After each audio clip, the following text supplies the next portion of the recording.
কবি মানেই কবিতার সঙ্গে তার আত্মিক যোগ, কবিতার সঙ্গে তার সহবাস।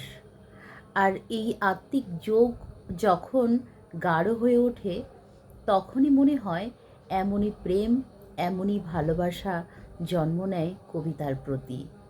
খুব সুন্দর মিষ্টি একটি কবিতা আজকের বিশ্ব কবিতা দিবসে পাঠ করে শোনাচ্ছি। কবিতাটি লিখেছেন কবি বিদ্যুৎ মিশ্র। বাসবো তোকে ভালো, কণ্ঠে আমি মৌসুমী ডিঙ্গাল। তোকে পেয়ে আমার মনে ফুটলো হাজার জুঁই, সারা আকাশ তারার মতো ঝকমকিয়ে তুই। সারা জীবন চলার পথে এমনি থাকিস সাথে, দুঃখ সুখে ভালোবাসায় হাতটা রাখিস হাতে। ঘন কালো চুলের আকাশ তারার মতো চুড়ি, বুকের গভীর গহন মাঝে ফুটল যে আজ কুঁড়ি। বাগান জুড়ে পাপড়ি মেলে ফুলের আজি হাসি, চাঁদের মতো মুখটা যে তোর শুধুই মনে ভাসে।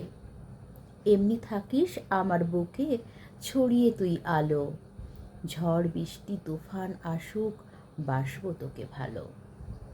কবিতার প্রতি অসীম ভালোবাসা প্রকাশ পেয়েছে এই কবিতায়। ভীষণ সুন্দর একটি কবিতা এবং পাঠ করে ভীষণ ভালো লাগলো।